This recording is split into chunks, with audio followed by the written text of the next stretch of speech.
Halo Jebret Tim. Ada sesuatu yang lagi rame nih. Lu harus kasih dia kesempatan lagi. Di atas kertas lo semuanya harusnya menang. Ada bahasan yang paling ditunggu-tunggu.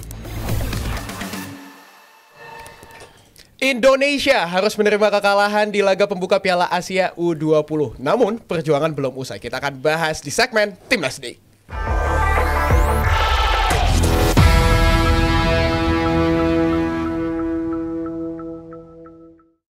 Iya, kekalahan yang terjadi di Group of Death, di grup C, di mana Uzbekistan menang tipis juga lawan Yaman. Masih ada harapan untuk pertandingan kedua yang turnaround-nya sangat singkat di hari Minggu nanti.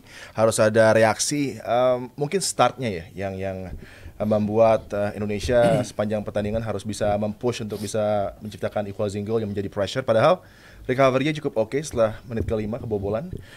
Tapi kemudian ada mungkin pergantian yang patut dipertanyakan dilakukan oleh Indra Safri. Zidane yang menjaga balance tampil cukup baik tapi digantikan.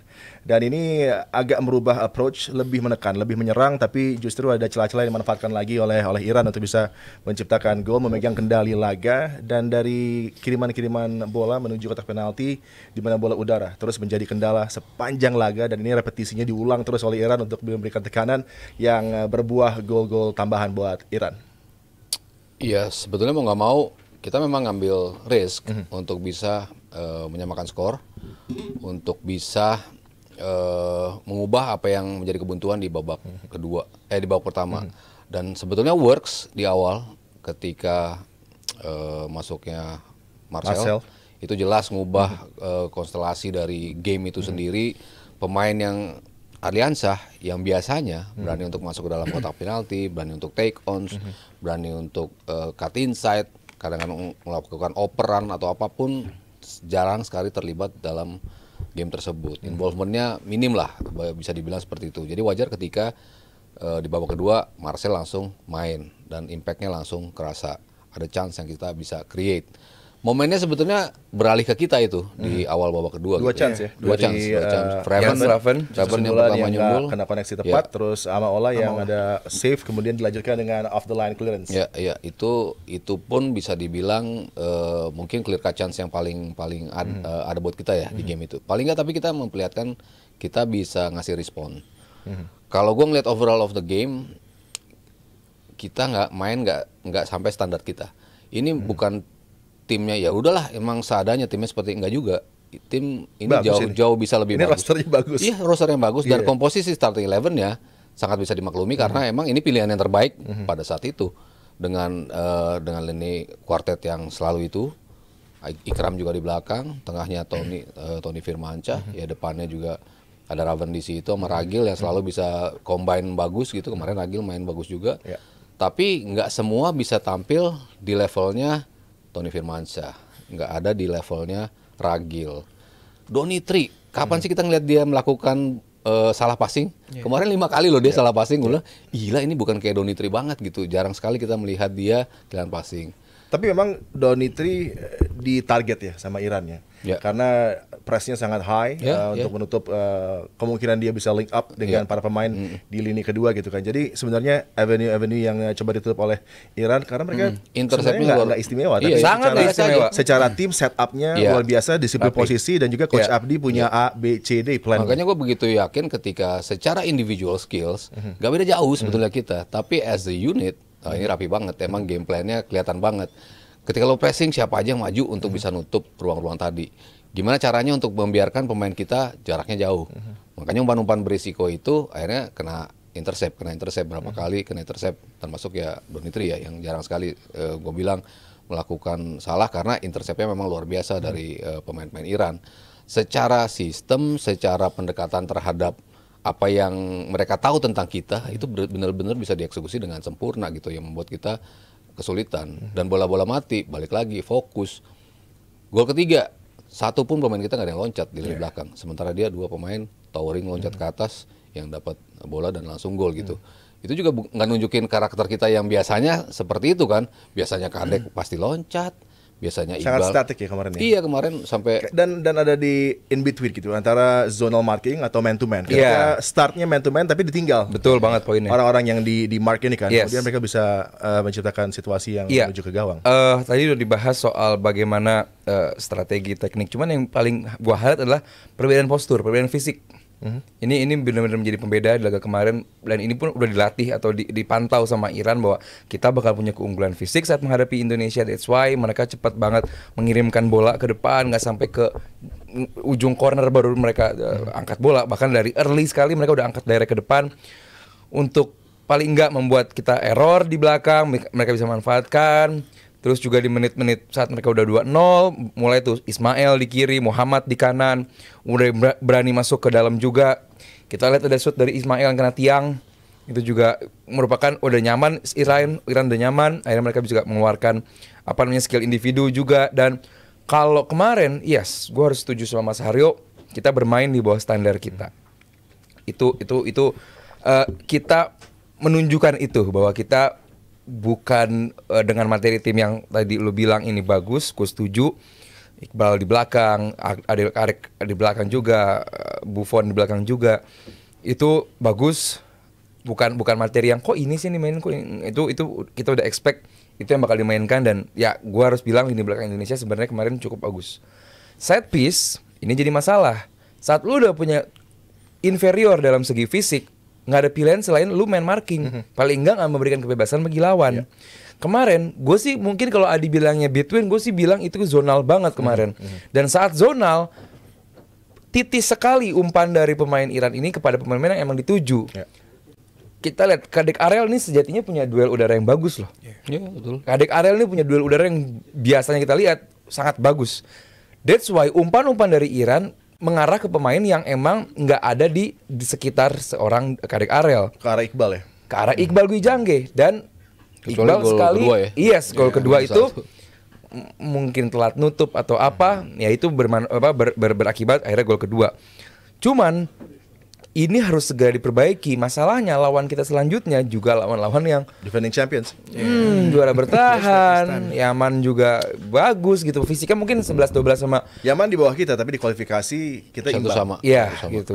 Jadi ya dia, gua sih harus bilang berat. Gua sih harus bilang berat di sisa laga. Cuman display saat menghadapi Iran kemarin, walaupun tadi bahas siapa namanya bek kiri tadi Doni Tri. Itu kan biasa kita lihat dia overlap ke depan. Kemarin itu benar-benar limited banget sampai tengah. Harus segera passing. Itu pun passingnya gagal. Karena emang di press Diganggu dan terus passing lane itu. yes, dan ini nampak jelas banget bahwa jam terbang sekali. Karena gua nggak tahu apakah pemain yang ada di lapangan ini week in week out main di liga di klubnya atau enggak gitu. Kalau Tony Firmansyah ya gue tau di Persebaya Dia dia juga hampir sama bermainnya sama Tony gitu. iya kan Di Persija. makanya Tony di Persija terus Tony di Persebaya terus juga Donitri di Persija. Ya emang mereka main. Gue nggak tahu tuh yang lainnya itu Iqbal kah, Ikram kah. Mungkin kalau Iran gue nggak tahu juga di apa mereka punya liga kelompok usia atau apa. Beberapa pemain mereka tuh main di tim utama dari timnya. Dan week in week out main. Nah itu yang membedakan. Perpolis, Estegel. Nah, Iya. itu yang membedakan bahwa mereka punya pemahaman kompetisi mungkin yang lebih baik mungkin dalam hal ini untuk kompetisi, bagaimana bermain, menit berapa mereka harus ngegas. Kan nggak sekali dua kali tuh Iran layback juga, Ya. back pass lagi.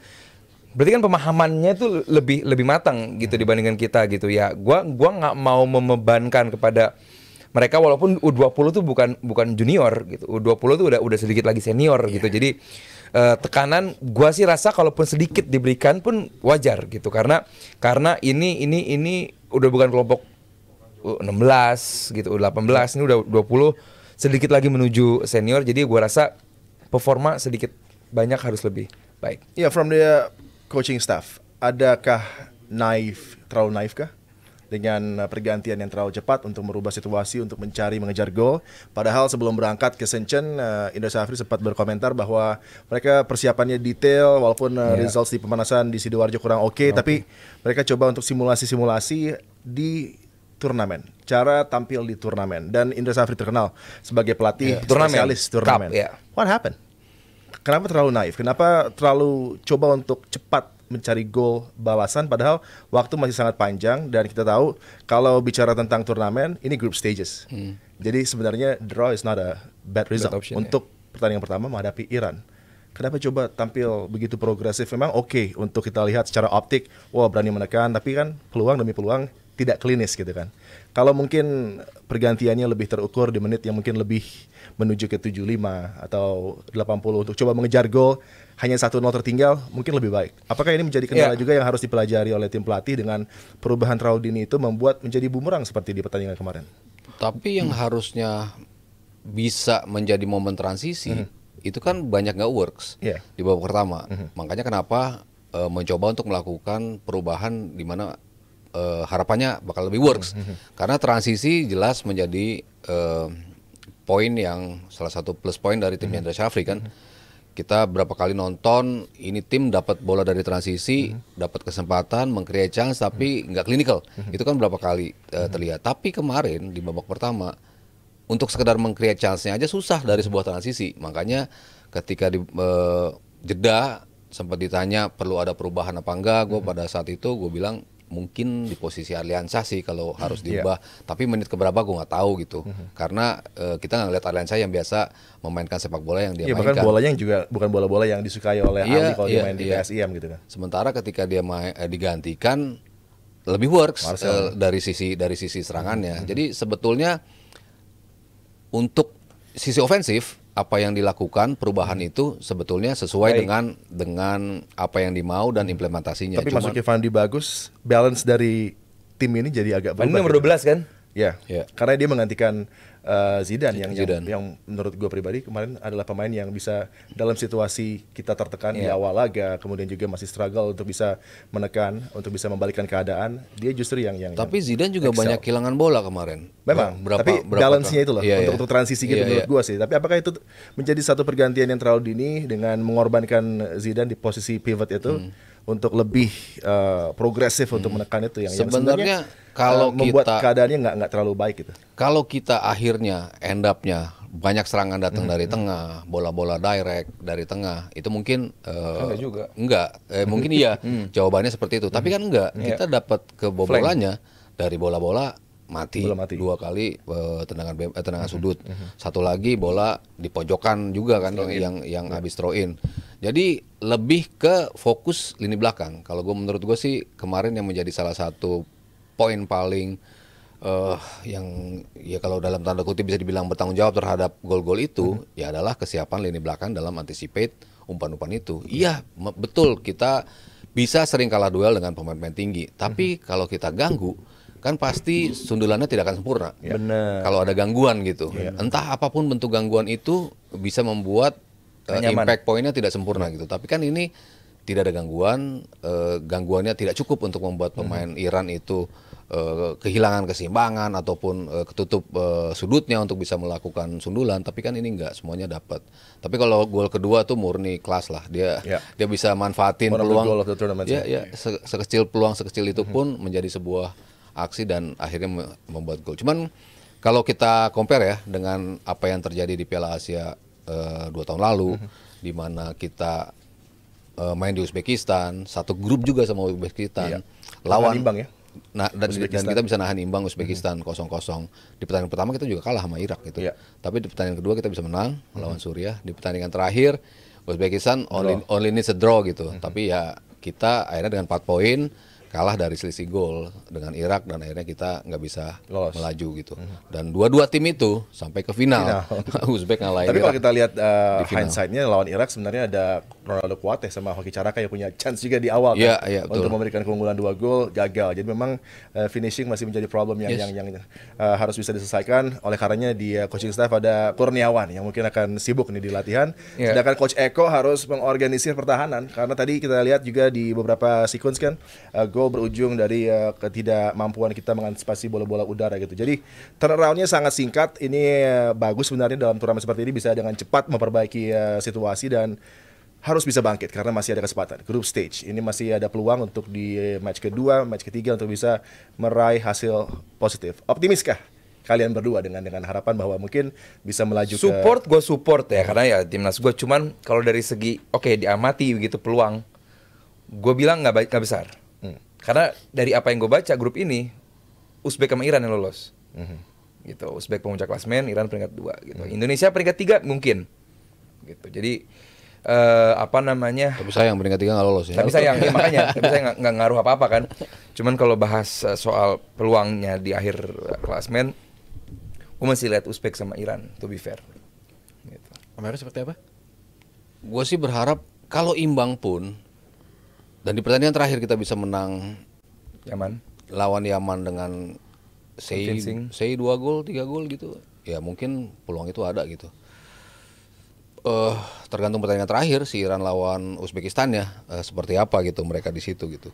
Jadi ya kalau kita nggak dapat poin di sini ya sudah jelas kita akan out gitu. Walaupun sebelum turnamen dimulai, gue pikir tim yang akan mencetak gol terbanyak ke gawang kita adalah Uzbekistan, gue pikir. Tapi setelah kita kebobolan 3 gol lawan Iran, kayaknya apapun harus dilakukan supaya tidak bisa kebobolan sebanyak atau lebih banyak gol daripada itu. Mungkin defense kita akan lebih rapi.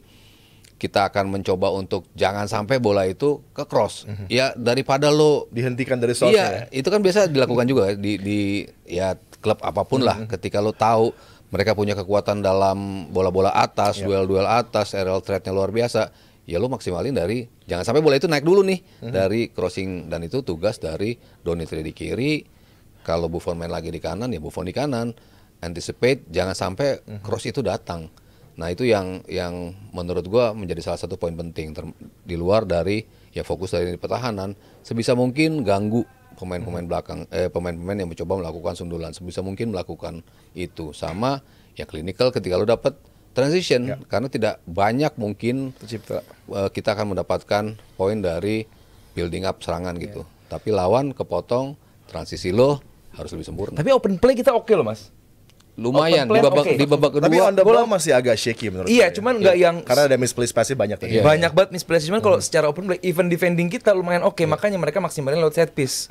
Tapi kalau secara open play kalau misalnya ini open play semua ya, nggak 3-0 sih feeling gua. Kalaupun kalah 1-0 gitu. Jadi Terutama dengan aliran bola yang cepat ya. Ketika kita aliran bola cepat, Iran kan jadi nggak bisa ngepres. Iya. Itu yang menjadi salah satu kunci kita untuk bisa menciptakan peluang. Jadi ya mungkin poin-poin tadi jangan sampai bola ke cross. Sirkulasi bola jauh lebih sirkulasi bola lebih cepat. Ya mau nggak mau lo harus begitu dibanding lo berduel. Iya. Dan mereka akan winning the aerial threat. Ya, Uzbek lewat tengah loh serangannya. Iya banyak bola-bola tengah. Iya. Tapi Gitu. kan ada Evaluasi yang Uzbek. memang harus dilakukan ya memang oleh coaching staff dari tim nasional U20, apalagi dengan waktu yang cukup singkat, bisa dibilang ini akan menjadi PR yang sangat besar sekali. Minggu ya? Hari Minggu jam 18.30 kick off. Namun ini akan menjadi sebuah wake up call buat seluruh stakeholder Indonesia sebenarnya. Karena memang kemarin Bang Valen sempat mengucapkan statement bahwa kita terbawa euforia dari timnas senior yang memang dengan prestasi yang cukup mengagumkan bisa dibilang sampai ke ronde 3 menuju ke ronde keempat mungkin dari Piala Dunia. Jadi mungkin ini kita terbawa euforia. Jadi untuk jebretnya mungkin yang menyaksikan video ini, kita harus lower ekspektasi kita harus terus support timnas U20 karena masih ada harapan, masih ada 2 pertandingan menghadapi Uzbekistan, menghadapi Yaman. Selanjutnya kita akan membahas dari pemain timnas senior kita yang kemarin bermain di UEFA Europa League. Ada Mads Hilhers yang menjadi tulang punggung keluarga ibaratnya karena di 15 menit terakhir diserang pemain-pemain Bodo Glimt, namun untung bisa keluar dengan penalti dari Ricky van Wolfswinkel. Ini dia statistik dari Mads Hilgers. 90 menit, 54 sentuhan. Ya, ini menjadi salah satu pemain kunci lah ya bagi FC20 kemarin ya. Ya kalau stats berbicara dari umpannya akurasi. Cuman ya gue nggak nonton karena gue mengomentari pertandingan juga sebelumnya. Jadi gue nggak bisa nonton Twente. Tapi ya melihat pemain kita menjadi pilar di timnya, ini kan sebuah hal yang ya jelas positif lah. Kalau kita bicara kan selama ini banyak yang nggak mendapat menit main, even di Championship, Nathan kesulitan mendapat menit main. Oxford pun tidak menawarkan itu pada Ole dan juga Marcelino. Ole mungkin akan lebih banyak ya dengan adanya cedera. Memang cedera tidak kita harapkan terjadi, tapi ini momen untuk Ole Ramani. Iya, dan beberapa pemain lain pun Hubner juga jam terbangnya menipis, si di Brisbane Roar juga strike juga seringnya jadi pemain cadangan. Jadi kalau ada pemain yang bisa mendapatkan menit play dari awal dan juga bisa perform, ya pastinya levelnya akan terjaga. Verdong mendapatkan itu, Tom High mendapatkan itu, walaupun tim yang joran-joran di bawah, tapi as an individual dia selalu menampilkan performance yang di atas rata-rata teman-temannya. Dan ini pun dilakukan Hilgers. Walaupun tidak sekonsisten High dalam bermain, konsistensinya tinggi terus, poinnya tinggi terus, kontribusinya tinggi terus, tapi Hilgers paling nggak di game ini nunjukin dia bisa tampil bagus. Setuju. Tapi kalau misalnya Mas Aldi ngelihat ini, kalau Max Hilgers kan mendapatkan menit bermain ya yang cukup banyak di FC Twente, namun Kevin Dix juga kabarnya kemarin tidak bermain sama sekali di UEFA Conference League. Apakah memang menit bermain dibutuhkan itu bagi pemain-pemain timnas Indonesia berada di? Nggak cuma timnas Indonesia, semua tim butuh pemainnya main gitu loh. That's why butuh Sandy Walsh kemarin ke Jepang, ke Yokohama Marinos, atau yang gua harapkan adalah bukan soal kepindahannya, tapi menit dapat menit bermainnya. bermainnya gitu loh. Ini liga yang sangat baik, J-League liga yang luar biasa. Jangan sampai dia cuma jadi bench warmer karena Sandy Walsh. Beda sama pemain lain mungkin ya. Sandy Walsh pemain yang luar biasa, kita tahu di klub sebelumnya juga dia bagus. Kalau pemain bukan dia nggak apa-apa ya. yang masih nyari jam terbang,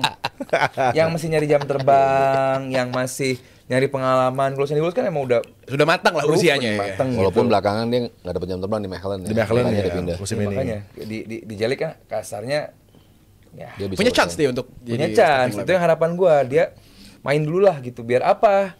Fit gitu. Dan kalau pemain nggak pernah main tuh beda loh ototnya, gampang kram. Kalau lu biasa week in week out main, otot tuh lebih anget. Tanya fisio beneran. Tapi Al Nassr tadi malam kram semua sama hamstring pemainnya. Who cares? Kalau kita lihat form ya dari tadi Max Hilgers yang udah pulih dari cedera, terus sebagai Twente dia nggak tergantikan. Kalau fit selalu menjadi pilihan utama di Europe, selalu perform di Old Trafford. Kita ingat sensasional Lawan MU, iya benar. Bodo Glimt, lawan yang levelnya di bawah dari United, tentunya dia akan excel dan tampil baik. Hubner yang juga sekarang dapat chance mungkin di esok ya menghadapi Liverpool, ada chance masuk ke roster Premier League untuk kali kedua di sepanjang karirnya untuk Wolverhampton. Ini kita harapkan bisa terjadi juga karena sudah tampil positif untuk tim under dari Wolves dan terus menjadi kapten, bahkan mencetak gol juga ya menghadapi mencetak gol Liverpool, kemarin, kalau nggak salah. dan kemarin juga sudah masuk first team training bersama dengan Wolverhampton Wanderers. Jadi ini memang hal yang diinginkan, memang pemain-pemain Indonesia mendapatkan waktu bermain di klubnya masing-masing. Semoga saja juga membawa dampak positif nantinya untuk timnas Indonesia Untuk di match lawan Australia. untuk di match melawan Australia dan juga Bahrain di tanggal 20 dan juga tanggal 20. Tapi penting lagi nggak cedera. Itu dia. Karena cedera akan sangat mengganggu nantinya kompleksitas dari timnas Indonesia. Terima kasih Mas Adiani. Sama-sama. Terima kasih Om Haryo. Kompleksitas. Terima kasih. Kompleksio. Terima kasih Pak Gal. Complexity. Complexity. Kalau komplek ayam pasar Minggu soalnya. Gitu. Terima kasih kepada Jebret Tim yang sudah menyaksikan. Terima kasih juga pada Awi dan PT Pitsindo Visual Pratama. Gue pengen ngingetin sekali lagi buat Jebret Tim, hari Minggu jam 17.45 kalian bisa menyaksikan live reaction Indonesia menghadapi Uzbekistan. Cash you'll never watch Bersama alone. Arya nih. Enggak. Tukar. Nantinya bersama info-info A1 pastinya. Mau tahu info A1 makanya pantengin live reaction kita. 5-4 pamit undur diri. Sampai jumpa di hari Minggu. Bye-bye Jebret Tim. Halo Jebret Tim. Ada sesuatu yang lagi rame nih. Lu harus kasih dia kesempatan lagi. Di atas kertas lo semuanya harusnya menang. Ada bahasan yang paling ditunggu-tunggu.